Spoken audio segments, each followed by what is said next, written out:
Zarbut, tu es sûr de toi? Selon ma base de données, c'est ici. Ok, je vais voir. Cet endroit a l'air d'avoir des centaines d'années.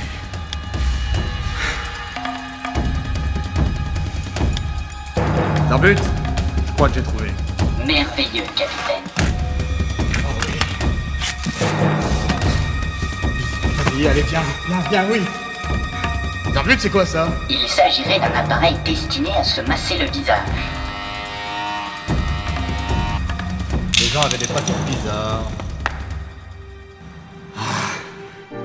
Oui, enfin, je te retrouve. Revenez, capitaine. Cette planète n'est pas sûre. Oui, ok, Zarbut, j'arrive.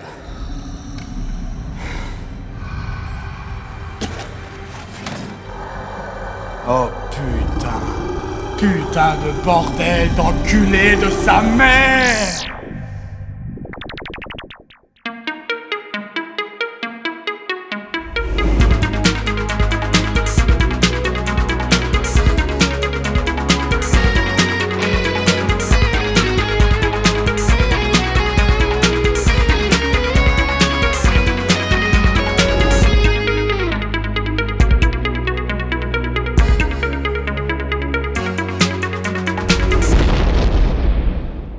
Et là, le mec, il me dit 8000. Je lui dis, attends, 8000? Mais à ce prix-là, je prends tes tentacules et je me les fous dans le... Oh, vous êtes là? Bonjour, citoyens. Bienvenue sur le Nexus 6. Je suis le capitaine, et aujourd'hui, nous allons parler d'un film. Pas n'importe lequel, d'ailleurs, car nous allons parler d'un des films de SF les plus attendus de ces dernières années. Nous allons parler de Prometheus. Il est vrai que le film est sorti il y a maintenant 2 ans, mais je pense que cela nous permettra de prendre assez de recul pour juger de sa qualité réelle. Avant de commencer par l'analyse du film à proprement parler, nous allons aborder la genèse du projet. Mais je tiens à vous le préciser, il vaut mieux que vous ayez vu Prometheus avant, sinon vous ne comprendrez absolument rien à tout ce que je vais vous raconter. Spoiler alert! Spoiler alert! Pour faire court, j'attendais ce film depuis mes 7 ans. Fan absolu des films aliens, Prometheus promettait de répondre à de nombreuses questions restées sans réponse depuis le premier film. Ces questions, ces mystères, quels sont-ils, me direz-vous? Eh bien, c'est très simple. Qu'est-ce que c'est que ce putain de vaisseau? Qu'est-ce qu'il fout ici? Où est-ce qu'il vient? Mais c'est qui ce mec? Son siège est trop cool! Mais c'est quoi cet endroit? Pourquoi il y a autant d'eux? Pourquoi? 20 ans que je me posais ces questions! Alors, autant vous dire que lorsqu'en 2009, les premières informations ont commencé à circuler sur le fait qu'un préquel était en préparation, j'étais aussi excité que Garrus a l'idée de faire ses calibrations. De plus, Ridley Scott, le réalisateur du premier Alien, était de retour derrière la caméra. Il faut quand même savoir que Ridley Scott, c'est le réalisateur de ces films-là. Et surtout, de ce film-là. Best movie ever! Ce n'est pas négociable. Il semble qu'à la base, Prometheus était prévu pour faire partie de la saga Alien. Mais le projet aurait évolué au fur et à mesure. La profession de foi de Ridley Scott étant de nous faire un film s'inscrivant dans la saga, mais répondant à des questions restées en suspens dans la trilogie originelle. Mettons les choses au clair tout de suite, car il semble que des gens ne l'ont toujours pas compris. Prometheus est un préquel d'Alien, car il se passe dans le même univers et que chronologiquement il se déroule avant Alien le 8e passager. Mais en effet, ce n'est pas un préquel direct, car les événements des films ne sont pas liés comme pouvaient l'être ceux de Alien 1 et de Alien 2. D'ailleurs, certaines déclarations de Damon Lindelof, scénariste sur le projet et qui a travaillé notamment sur Lost, laissaient entendre qu'il n'y aurait ni xénomorphes ni facehuggers. Ce dernier point était à mon sens très important car il témoignait d'une certaine prise de risque de la part de la production. Bah oui, parce que quand tu annonces un film alien et qu'au final il n'y en a pas, tu risques de perdre une partie de ton public. La prise de risque ne garantit peut-être pas la qualité finale d'un film, mais cela donne tout de même un indice sur le degré d'implication de la part des scénaristes et du réalisateur. Elle suppose une certaine réflexion autour du projet, et à mon sens, cela ne pouvait être que positif. Et puis, faut pas oublier le casting, il y a quand même du niveau. Noomi Rapace, Michael Fassbender, Guy Pearce, Charlize Theron et Idris Elba. Regardez-moi ce mec, quelle classe. Oh, regarde-moi dans les yeux. Qu'est-ce qu'il y a? Toi, retourne en salle des machines, et toi, continue à faire tes trucs. Toutes les conditions étaient réunies pour que lors de l'avant-première, je sois mais alors très impatient, mais aussi très exigeant. Le résultat était-il à la hauteur de mes attentes? Prometheus est-il cette grande fresque de la science-fiction que l'on attendait tous? Ce film phare qui allait marquer une génération? Eh bien... Ce film est nul. Et quand je dis nul, ce film est vraiment nul. C'est simple, regardez ce schéma. Sur une échelle de Die Hard 5 à Dragon Ball Evolution, je lui mets Indiana Jones 4. Non, ne cherchez pas de logique dans ce schéma, c'est juste pour vous montrer que ça, c'est le niveau 0 du cinéma. Depuis sa sortie, beaucoup de choses ont déjà été dites quant aux défauts du film, notamment sur ses incohérences scénaristiques ou les réactions illogiques que peuvent avoir certains personnages. Mais nous n'en parlerons pas ici. Je veux dire, c'est pas si important. Hein? Pourquoi le putain de biologiste, qui est devant la plus grande découverte de sa carrière... Quoi, tu restes? Non. Flippe et se casse dès qu'il voit le premier cadavre extraterrestre, alors que juste après, quand il rencontre une saleté de serpent mutant, il vient lui faire des papouilles. Oh, bien fait pour ta gueule, enculé! Ici on est déjà passé, je sais pas. Pourquoi le géologue se perd alors que 5 minutes avant, c'est lui qui balance ces putains de boules qui lui servent à cartographier la pyramide? Merde, tu vas pas me dire que t'as pas au moins un système qui te permet de voir la carte? On a un résultat? Par ici. Va te faire foutre! Et pourquoi, une fois qu'il meurt, il revient sous la forme d'un zombie? Non seulement c'est une idée de merde, mais en plus pour le biologiste qui meurt plus ou moins dans les mêmes conditions, lui, c'est pas le cas. Pourquoi le robot empoisonne un mec de son équipage? Merde, ça n'a aucun sens! Par curiosité? Parce que c'est juste un gros connard? Si, c'est par curiosité. Mais putain qu'on m'explique pourquoi quand Shaw se débarrasse de son bébé poulpe et le laisse dans l'infirmerie, le robot s'en fout. Eh les gars, elle a laissé le poulpe en liberté. Il est genre à 30 mètres de vous. Vous voulez pas aller jeter un coup d'œil, non? Je sais pas moi ça pourrait être dangereux. Mais comment, alors qu'elle vient de se faire ouvrir le bide, elle arrive à faire tout ça? Pourquoi est-ce qu'elle ne court pas sur les côtés? Allez! Allez, va sur la droite! Mais merde, sur la droite! Non mais tu plaisantes? Pauvre conne. Zarbut? Oui, capitaine? J'ai besoin d'un remontant. Hey toi, tu as un petit coup de mou? Alors bois Get Funky. Get Funky, la boisson qu'il te faut. Faut bien gagner sa vie. Maintenant, abordons les vraies raisons de cet incroyable gâchis. Vous savez quand j'ai su que c'était foutu? À la 8e minute du film. C'est pas long, hein. Mon espoir n'a duré que 8 courtes minutes. C'est quand s'affichent les informations de la mission. Juste avant, il y a ce très beau plan, il faut le dire, du Prometheus qui file dans le silence de l'espace. Et puis on peut lire 17. 17 membres d'équipage. Je sais pas, comment dire.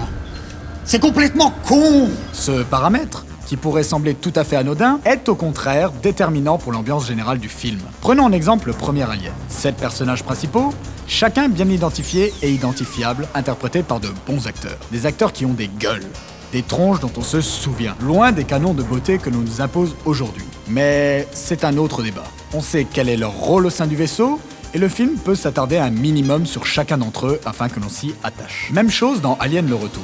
Le double de personnages, soit 16, on me dira que ce n'est qu'un personnage de moins que Prometheus. Sauf que dans ce cas précis, chacun est parfaitement identifiable car caractérisé par une personnalité qui leur est propre et des éléments qui appuient leur caractérisation. Des détails vestimentaires, des armes. Leurs noms sont souvent mis en avant et des scènes sont là pour nous montrer la camaraderie qui règne au sein du groupe.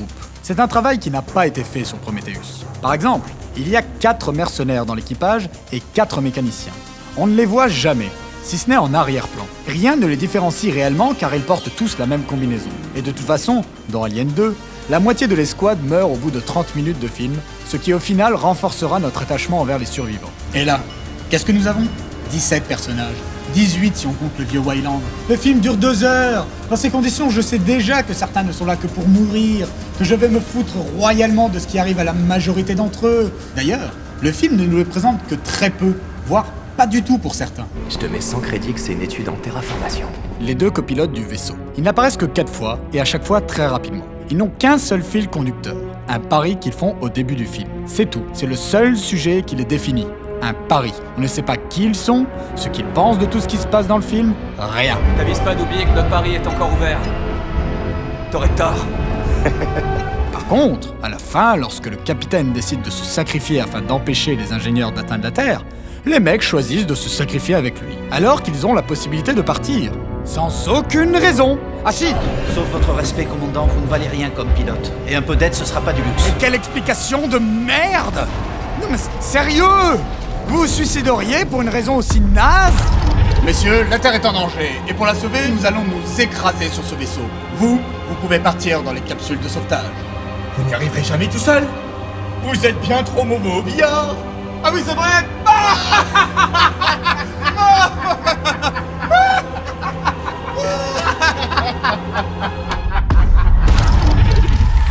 En tout cas, ce n'est pas près d'arriver sur ce vaisseau. Ah, Zarbut, arrête, t'es con. Sérieux, avec l'équipage, on en a déjà parlé. On vous laisserait crever. Ah ouais! Non seulement on ne comprend pas pourquoi ces personnages se sacrifient, mais en plus j'irais même jusqu'à dire qu'on s'en bat les couilles. Je ne les connais pas, je ne les ai vus que 3 fois au cours de film. Et pourtant, le film essaye de nous vendre ça comme un grand moment épique. Autre exemple du trop-plein de personnages et de leur mauvaise utilisation. Vous voyez ces 2 mecs là? Ne me demandez pas leur nom, personne ne sait qui ils sont, si ce n'est que ce sont des mercenaires. Et que se passe-t-il entre cette scène et la fin du film? Ces personnages-là meurent tués par l'ingénieur, Vickers se fait écraser, les pilotes se suicident et... Eh ben c'est tout. Ça veut dire que nos 2 amis là, on ne sait pas ce qu'ils deviennent. Enfin si, ils meurent certainement dans l'explosion du vaisseau, mais on ne leur demande pas leur avis là pour le coup. Oh, eh bien mon ami, quelle histoire, hein. En tout cas, je suis bien content de rentrer sur Terre. Certes très cher, moi et tout. Un peu de thé, oh, volontiers.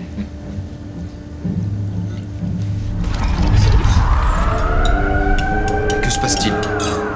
Oh, ne vous en faites donc pas. S'il y avait le moindre problème, il viendrait immédiatement nous prévenir. C'est vrai, en plus on garde des super portes. Nous sommes si importants pour cette mission.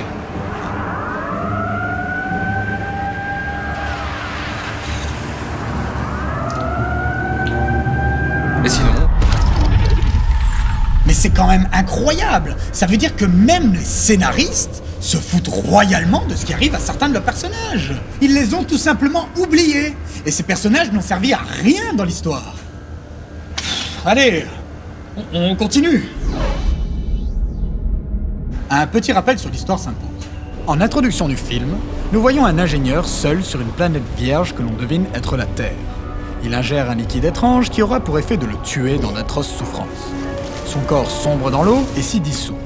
C'est alors que l'on constate que les composés organiques de son corps finissent par se rassembler afin de recréer de l'ADN puis des êtres multicellulaires, entraînant ainsi le processus évolutif de notre planète. Ridley Scott reprend ici la théorie des anciens astronautes, qui voudraient que, par le passé, l'humanité ait été influencée par des civilisations extraterrestres. Il va même plus loin en s'approchant de la théorie de la panspermie, qui voudrait que l'origine même de la vie sur Terre soit extraterrestre. Il y a environ 3 milliards d'années, j'ai passé un week-end sur Terre. Ouais, et alors? Mon équipage s'est soulagé dans une flaque de boue. Et c'est peut-être grâce à cela que vous êtes là, les humains. Sérieux, si tu la boucles pas, je te débranche. Bref, pourquoi pas? C'est une idée sympa qui a été peu utilisée au cinéma, et personnellement, avant d'avoir vu le film, j'étais plutôt emballé. Sauf que ça aussi, ils ont été capables de nous le foutre en l'air. Lorsque le personnel scientifique étudie la tête de l'ingénieur, ils découvrent que leur ADN est identique au nôtre. Pour eux, cela prouve définitivement qu'ils sont nos créateurs. Or, la théorie de l'évolution ne fonctionne pas comme ça. Imaginons qu'un être vivant laisse tomber son ADN sur une planète, et que par un incroyable concours de circonstances, cet ADN finisse par lui-même évoluer pendant des milliards d'années. L'ensemble des êtres vivants qui auront résulté de cette évolution seront aussi diversifiés que ceux que nous connaissons actuellement. Ça, ok. Par contre, il est très improbable, pour ne pas dire impossible, que l'une de ces espèces ressemble de près ou de loin à cet alien. Ce que j'essaye de démontrer ici, c'est que quelle qu'aurait été l'apparence des ingénieurs, cela n'aurait pas remis en cause l'explication de l'apparition de la vie dans le film. On est alors en droit de se demander, en tant que spectateur, pourquoi ils ont fait un tel raccourci. Eh bien, je pense que c'est parce qu'ils nous prennent pour des cons. Lorsque je parle de Prometheus et que j'aborde ce sujet de la théorie d'évolution, beaucoup de gens me répondent qu'ils n'y connaissent rien, et qu'après tout, ce n'est pas plus mal que cela soit simplifié. En gros, on me dit que j'exagère. Ou que je suis chiant. Enfin, ça dépend. Hey, ça va? Vous passez une bonne soirée ou vous parlez de quoi? De Prometheus, tu l'as vu? Il est trop bien ce film. Non mais vous êtes sérieux? T'as vu comment la théorie de l'évolution est traitée dans ce film? Bah ouais, moi j'ai bien aimé. Chut, malheureuse. Tu ne peux pas parler, tu ne te respectes pas, tu ne respectes pas ta propre intelligence. Moi j'essaie juste de passer une bonne soirée. Avec vous, il y a toujours des merdes. Bon, cassez-vous, foutez-moi la paix. Vous m'emmenez, toi, casse-toi. Je ne suis pas d'accord avec cela. Il faut savoir différencier culture et intelligence. Et ce n'est pas parce qu'on ne connaît rien sur un sujet que l'on n'est pas capable de le comprendre dans toute sa complexité. Mais il semble que les créateurs de Prometheus ne soient pas de cet avis. Et comme c'est la tendance générale dans le cinéma américain grand public de ces dernières années, plutôt que de faire quelque chose de bien et d'intelligent Eh bien, faisons quelque chose de simpliste et de con, qui s'adresse à l'image que l'on se fait de notre public cible. Du coup, ce mec, au lieu de ressembler à une espèce d'éléphant accro au crack, on le remplace par ce mec. Un visage plus anthropomorphe, et donc plus facile à appréhender pour nous, pauvres spectateurs au cerveau atrophié. Puis, on explique par une pirouette que cet aspect éléphantesque était en fait dû à la combinaison biomécanique qu'il porte. Et ensuite, c'est évident, Monsieur Bibendum là, c'est notre ancêtre. Oui, regardez, on a la même gueule. De toute façon, le film lui-même le dit qu'il n'en a rien à foutre de la science et de l'évolution. Vous pouvez prouver ce que vous avancez? Je ne sais rien. Mais c'est ce que je choisis de croire. Ah ça, c'est un argument massu. T'es censé être le meilleur biologiste de la planète. C'est d'ailleurs pour ça qu'ils sont venus te chercher pour cette mission. Et toi, t'es même pas capable de répondre à un argument qui n'en est même pas un. Mais c'est pas possible. Comment peut-on à ce point cracher sur tout un imaginaire collectif? J'avais pas vu ça depuis la prélogie Star Wars. Pendant 20 ans, j'ai grandi avec lui en tête. J'ai essayé d'imaginer quelle était son espèce, à quoi pouvait ressembler sa culture. Et c'était le cas pour des millions de fans dans le monde.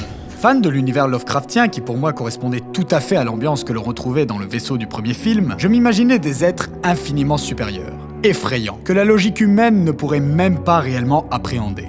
Et d'après ce que l'on peut trouver sur le net, je n'étais pas le seul. Mais c'est pas vrai! Vous allez pas me dire que ça, c'est mieux que tout ce que je viens de vous montrer! Les mecs, ils avaient juste à aller sur le net pour trouver de meilleures idées que ce qu'ils nous ont pondu! Pour moi, le traitement qui est fait des ingénieurs dans Prometheus est non seulement l'expression d'une vraie fainéantise intellectuelle et artistique, mais également d'un vrai mépris envers les fans de la saga. Même au niveau du scénario, je pense qu'en allant sur le net, on trouve des milliers de fanfictions qui sont mieux que ce film de merde. Faisons une petite parenthèse sur le scénario de Prometheus. En 2004 est sorti Alien vs Predator, un autre film que j'attendais énormément. Et je ne vous apprendrai rien en disant que le film a reçu un accueil critique assez négatif, raflant même un Razzie Awards de la plus mauvaise suite ou remake en 2005. La seule question que je me pose alors, c'est pourquoi Prometheus n'a pas eu droit à son Razzie lui aussi? Bah oui, parce que c'est le même film. C'est l'histoire d'un vieil homme riche et mourant qui réunit une équipe pour aller explorer un site archéologique extraterrestre situé dans un lieu reculé, afin, grosso modo, de trouver le secret de sa propre immortalité. Une fois dans la pyramide, plein de saloperies débarquent pour tuer tout le monde, le vieux se fait buter par la raison même qui l'a fait venir, et à la fin, c'est l'héroïne qui est la seule survivante. Alors, vous trouvez toujours que Prometheus est un film original? Oui.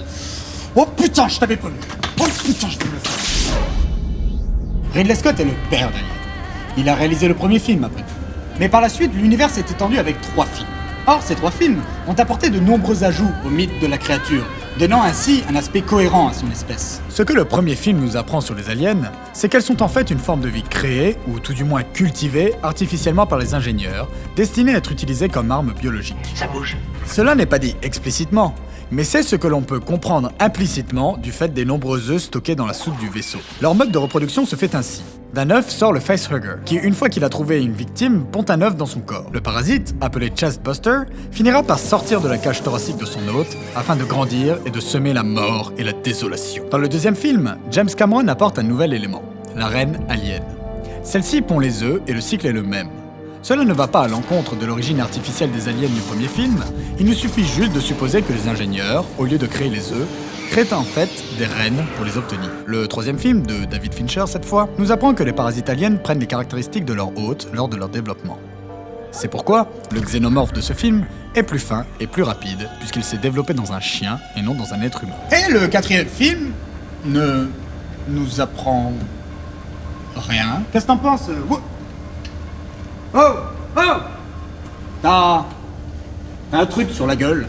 Prometheus n'aborde aucun de ces aspects. Le film est centré sur cette mystérieuse matière noire, qui semble être à la base de toute la biotechnologie des ingénieurs. Jusque-là, rien ne va en contradiction avec ce que nous ont apporté les films précédents. Cette matière étant tout simplement ce qui permettrait de créer les aliens, ou d'avoir d'autres applications, comme de faire muter tous les éléments qui la touchent. Ce qui se passe d'ailleurs dans le film. Alors, expliquez-moi ça. En plus d'avoir un design plus que mauvais, la simple apparition de ce proto-alien flanque par terre toute la mythologie que je viens de vous exposer.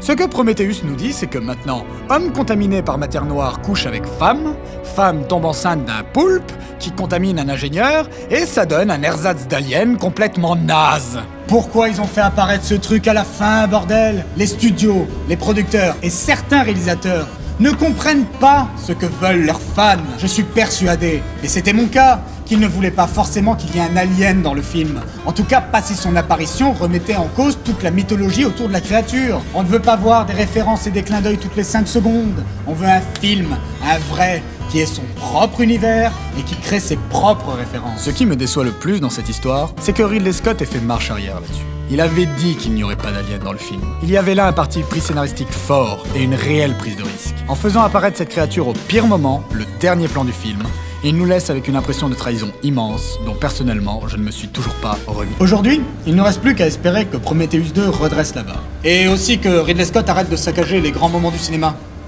Même ceux dont il est le créateur.